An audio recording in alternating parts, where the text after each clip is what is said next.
Tonight, light at the end of the tunnel. We hope we're seeing a leveling off. As the U.S. gets ready for the worst week yet in the coronavirus crisis. The next week is going to be our Pearl Harbor moment. It's going to be our 9/11 moment. Preparing for the peak, the country is weathering the storm at home with some 10,000 dead. This is the moment to not be going to the grocery store, not going to the pharmacy, but doing everything you can to keep your family and your friends safe. Across the pond, a rare message from the Queen. I hope in the years to come, everyone will be able to take pride in how they responded to this challenge. With the UK's Prime Minister hospitalized. Plus, usually this place would be packed. On the busiest week of the year, Jerusalem's holy city is empty. All this and more tonight on Faith Nation.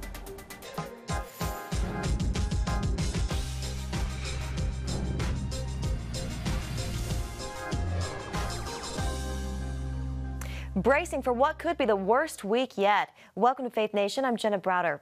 As coronavirus deaths in the U.S. top 10,000, the country prepares for its peak. But tonight, some glimmers of hope, and that is where we begin. CBN News Capitol Hill correspondent Abigail Robertson has our top story. Abigail? That's right, Jenna. With new hotspots popping up around the country, experts warn it's going to be a shocking and bad week.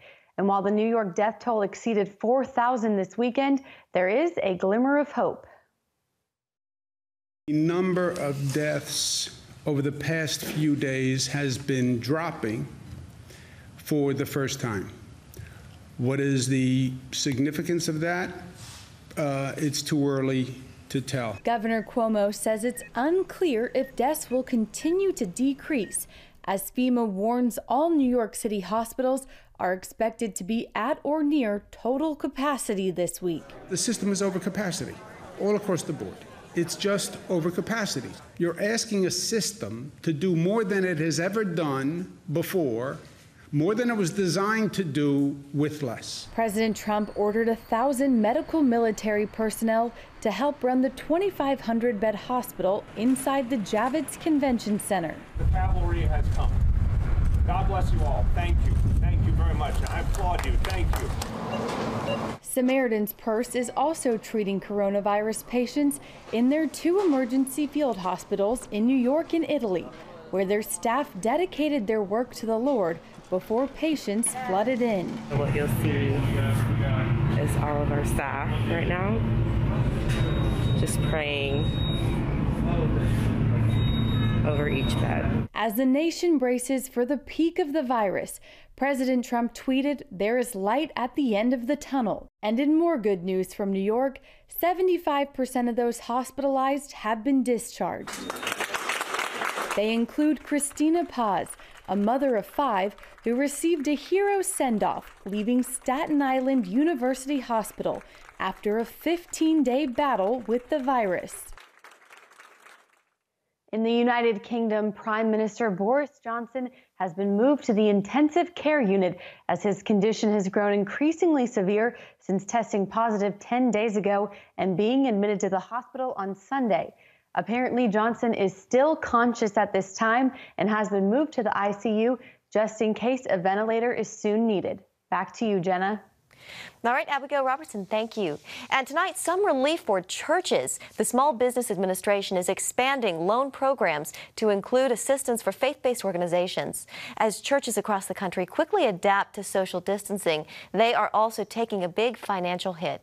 And as Heather Sells reports, many churches also see the COVID-19 outbreak as an open door for the gospel. We know that we can't gather, at least at this time, physically upon our campus, but we can gather in spirit and truth. In just a matter of weeks, online services have become the new normal. The Barna Group just surveyed 400 pastors and found 90% offering some digital option for their congregation. The Lord is at hand. It could be a sermon, worship service, or daily devotional. And while many church buildings stand empty, more than half of the pastors surveyed report small groups meeting online. Those gatherings are working for now, but for many churches, finances are a concern. A good portion of our weekly offerings is given on the weekend when we gather together. A majority of pastors say giving is down, with 1 in 5 cutting staff hours and compensation. This is another area where the digital option can be a lifeline. Churches that have online giving as a regular practice or a significant portion of their congregation engaging in that, they're going to experience a bit of a decline immediately, but they'll be able to bounce back. Churches that are in areas of the country where that isn't as available, they're going to have some pretty significant challenges.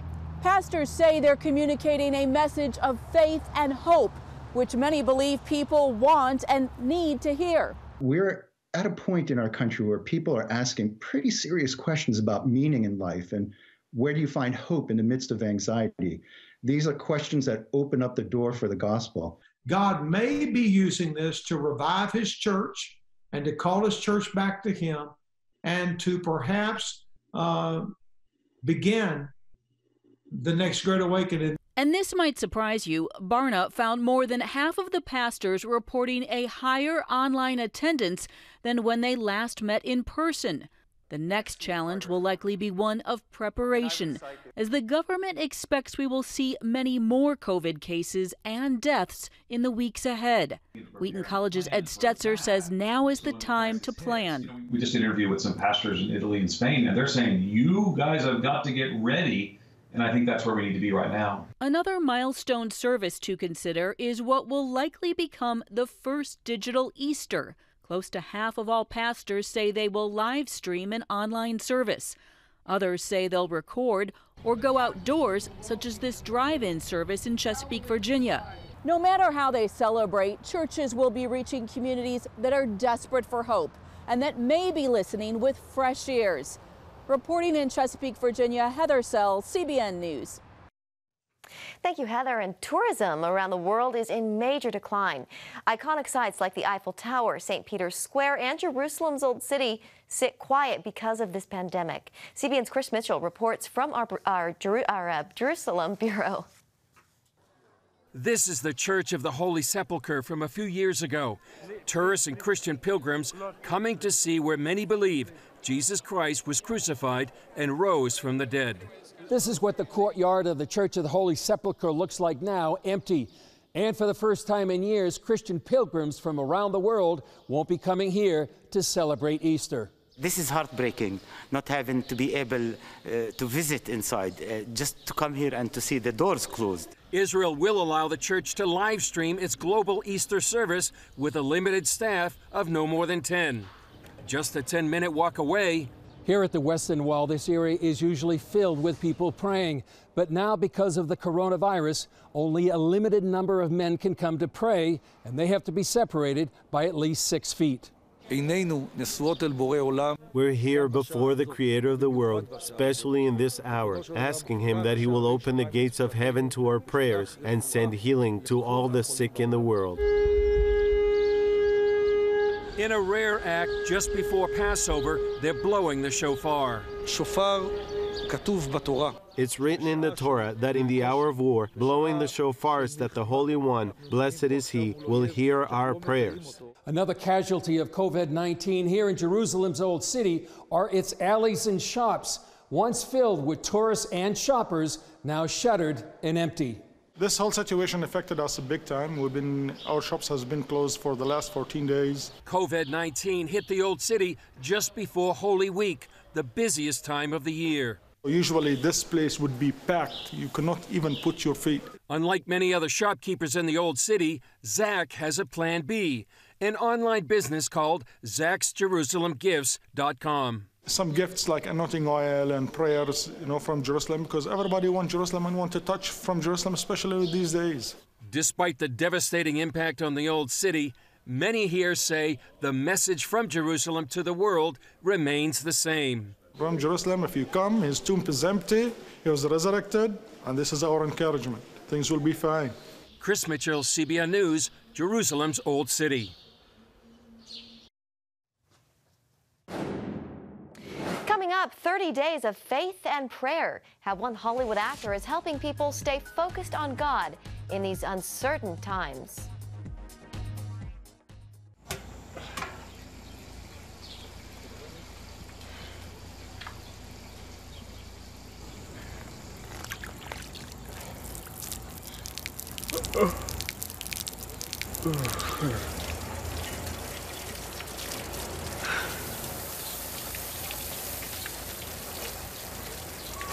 Life is better with a good night's sleep. Get your free DVD or booklet of Protect Your Sleep as the world watches from the outside. It's a big diplomatic tug of war here in the Middle East. Go inside the story with Jerusalem Dateline. Israeli archaeologists are talking about a discovery that could change the thinking about the Temple Mount. Join CBN Jerusalem Bureau Chief Chris Mitchell and get the biblical perspective on the events shaping the world. What starts in Israel then ends up going to other places. Watch Jerusalem Dateline Friday night at 9:30 on the CBN News Channel. Life. It's meant to be lived fully. Jesus said it. I came to give you life. Life to the fullest. Life in your family. Life in your finances. Life in your body, mind, and spirit. Life in your everyday.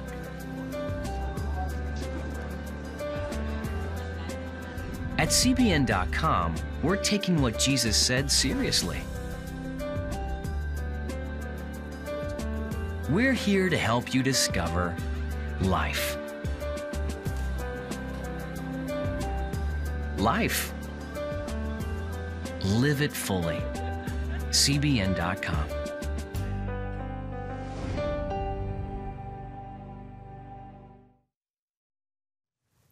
Welcome back. Actor Kirk Cameron tells CBN News he believes great moves of God can happen when people come together in concentrated prayer.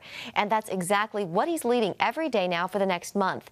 He calls it 30 Days Faith Strong, his goal to help people conquer fear and stay focused on God in these uncertain times.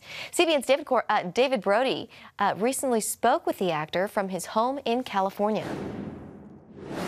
I thought that while we have so much time with our kids, while we're in shelter-in-place mode, what a great time to be praying. Some of us have such busy schedules that we don't take time to pray, or we feel like we don't have a whole lot of time to pray, to put that on the schedule, but now we do. So I thought, let's pray together for 30 days and see what happens. And I know, because I like to be a student of history, that oftentimes great things, great moves of God can happen because of concentrated prayer. Revival can break out. For example, in 1857, they called it the Panic of 1857, when the New York Times stock market crashed. There was such financial distress that it sent some people into a little Reformed church to start praying. And we now know that in history as the Third Great Awakening. In 1947, there was the Hebrides revival, which began in a little island of the Hebrides Island off of Scotland just after World War II. And some ladies started praying. Henrietta Mears comes out of that Hebrides revival, and she ends up inspiring and mentoring Billy Graham, Bill Bright, and Dr. James Kennedy, D. James Kennedy. So all kinds of great things can happen during times of financial distress, times of depression, recession, when people are really, really concerned, fearful, and anxious about the future. It causes them to seek God. What is God up to here exactly? You know, the ... if you will, as to what all of this means, because this isn't just for kicks, so to speak. This isn't just to put people through pain and torture and sadness and losing loved ones. And I'm just wondering if you might want to talk a little bit about that, about how God can really work through something like this. Yeah, David, I'm glad you brought that up. You know, I up until a few days ago, I didn't know anyone personally who had the COVID-19, but now I do. And I have friends who now know some people. And, you know, this is being called SARS-2 by the Department of Homeland Security. We've heard Corona and COVID-19, but it's actually caused apparently by the severe acute respiratory syndrome 2. And so it's a cousin of the original SARS virus back in 2002, 2003, but it's more vicious, it's more aggressive, and it apparently does more damage. And now that I know some people who are struggling with it personally, I think it's become more real to me. And so I want to pray for them. And I think it's harder for people who are in the midst of that kind of pressure mentally, physically, and in their lungs, struggling with this, to see the good in all of it. God, why are you letting this happen? Mm-hmm. But that's why it's important to go to God's word, because in his word, which is always true, which is always trustworthy, he says he works all things together for good for those who love him. And that everything that comes to us is first sifted through the hands of God, and so we can trust him. I love how Charles Spurgeon used to say, when I can't trace the hand of God in my circumstances, I can still trust his heart. And when I look at the cross, I can say, how did that make sense? How did the most innocent, good, loving, spiritual person that ever lived end up nailed to a Roman execution post? And yet God was behind that, working the salvation of guys like you and me. I couldn't have seen that nobody could see that in the circumstances unless you had the eyes of faith and you knew the scriptures. So I think that's what we need to do. We need to know God's word, and through the eyes of faith, grab hold of the kindness and the mercy and the goodness of God and say, even though I don't understand what's going on, I can still trust his purposes. And David joins us now for more. David, great interview with Kirk Cameron. So how is he actually going about this 30-day prayer initiative online? Well, you just go to Facebook, and there he is, Facebook Live. And from there, you can go to other places in the social media environment, Instagram and other places. So that's what he's doing. And I can report, Jenna, that Kirk and Chelsea, his wife of now almost 30 years, and his 6 children, all doing fine out there in Southern California.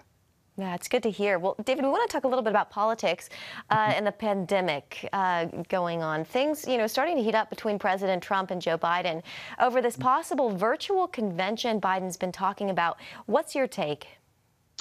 Well, I think the president went full-on juvenile today in the tweet when he talked about why hasn't Biden called him. But more than that, he said, basically he was insinuating that is Joe Biden afraid to show up at a convention, so he has to do it virtually? I mean, come on, give me a break. I think the reason, let me think, oh, that's right, we have a pandemic going on, and that's why Joe Biden might not want to show up and possibly have lots of tens of thousands of people infected. So it was a bit juvenile on the president's part. And if he's going to play this game, and that's exactly what it was, because politics ultimately is a game, he needs to be careful, because right now I think voters are looking for leadership, presidential leadership, and it's an opportunity for Joe Biden to capitalize on.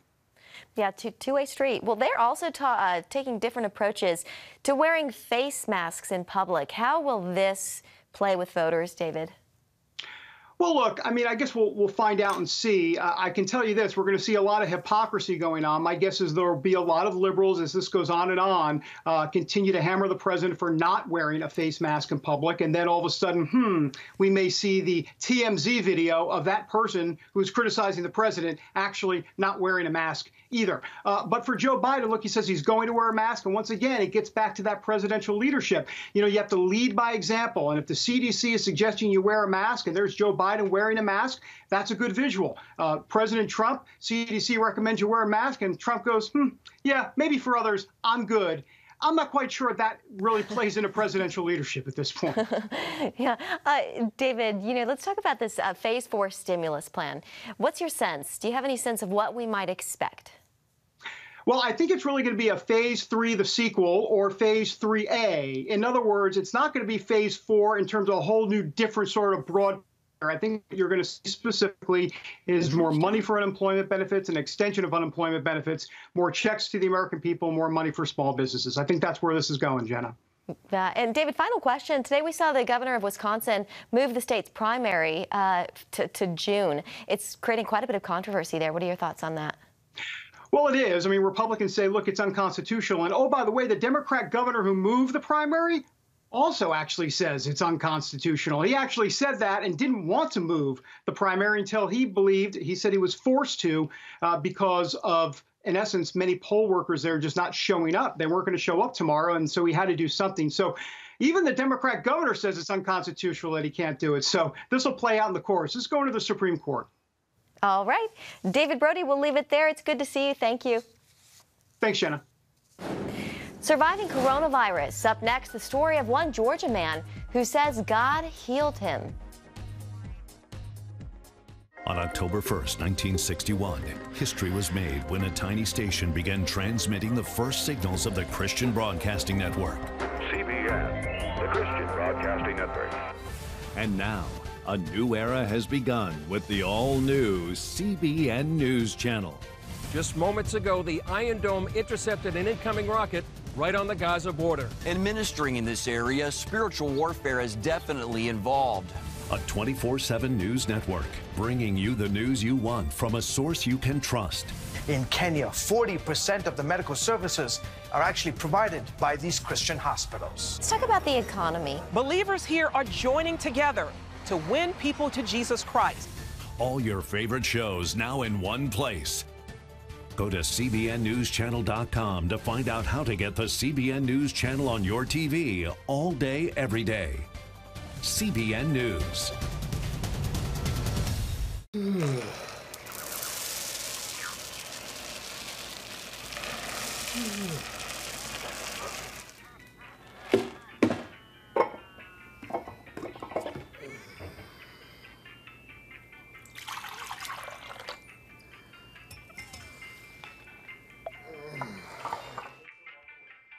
Life is better with a good night's sleep.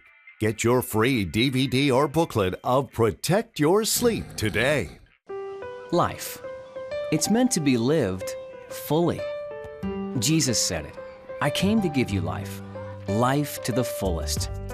Life in your family. Life in your finances.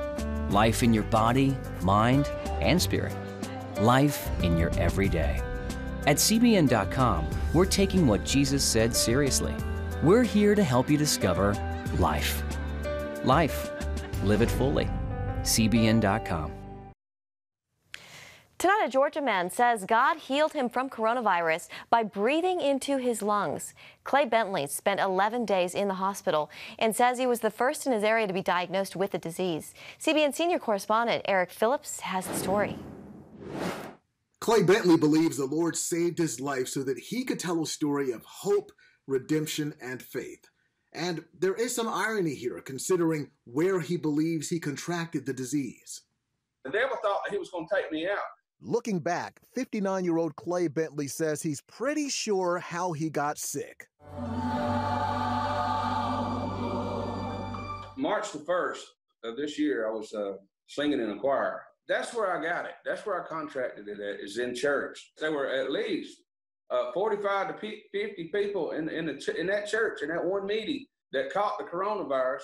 There's already been at least 2 pass away. Clay says hours after that Sunday service, he started having shortness of breath. Monday, he went from urgent care straight to the emergency room. Doctors initially diagnosed him with walking pneumonia, gave him an antibiotic, and sent him home. By Friday, things were worse, so Clay returned to the hospital and was admitted with double pneumonia. That day, doctors gave him a coronavirus test that came back positive. As the fluid in his lungs increased, reports didn't sound good. The doctors came in and said, you're not getting better. You know, as a matter of fact, you're in worse shape today than you were when you came in the hospital. I heard the Spirit of God telling me at the same time, no, you're getting better. You're getting better. He chose to believe the Lord's report, and so did his wife.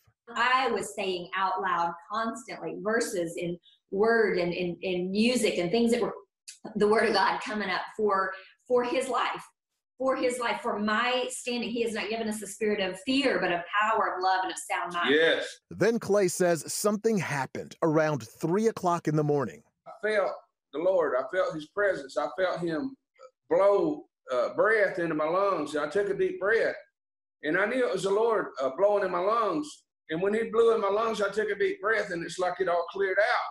So they checked me, and they said, wait a minute. We came here yesterday, and you was in worse shape than you've been since you've been in the hospital. And we come in here this morning, and you ain't got hardly no fluid in your lungs at all. 2 days later, he was released and sent home. Jesus is still in the healing business. His word in your mouth will move mountains. Here's an interesting detail. Clay's wife lost her mother on March 17th, and the enemy tried to tell her that she would lose her husband on that same day. But on that day, March 17th, Clay came home from the hospital. Eric Phillips, CBN News. All right, thank you, Eric. Well, still ahead, Psalms and Palms to go. How the church is preparing to observe Easter in new ways with social distancing still in place.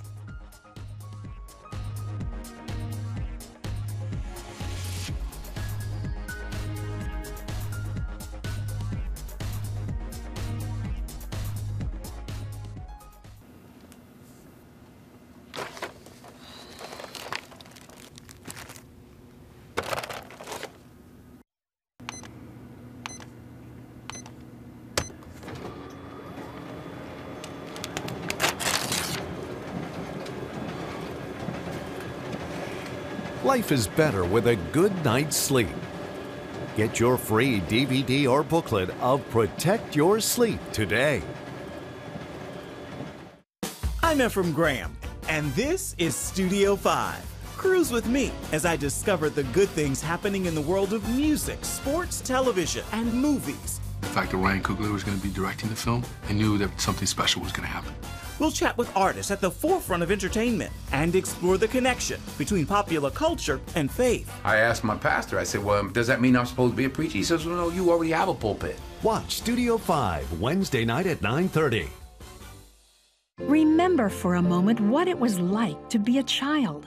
You believed every story you were told. You saw a world full of endless possibilities. What stories will the world's orphaned and at-risk children believe? We believe the Bible tells the only story truly worth believing.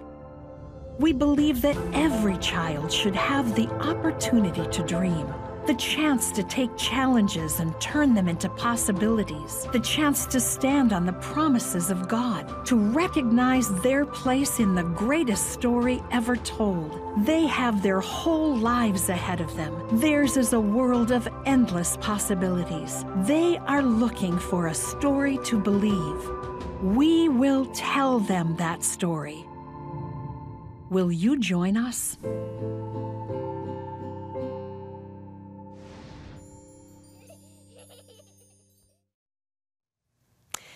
Finally tonight, Psalms and Palms to go. That is what we saw at many churches across the country yesterday, Palm Sunday, including at St. Mary's Catholic Church in Richmond, Virginia. Take a look. Good morning. How are you? Happy Palm Sunday. And to you, thank you. Everything's good? Everything is good. Everybody in the family is safe? Yep, everybody's safe. Wonderful. Thank you. Well, I'm praying for you. And one by one, cars pulled up to the church to receive a palm branch and prayer from the Father and other parishioners. Palm Sunday marks the first day of Holy Week. Branches are waved to signify the welcoming of Jesus into Jerusalem and the anticipation of a triumphal Easter celebration. And we thank you for joining us this Monday, and we hope you'll join us again tomorrow. Have a great evening.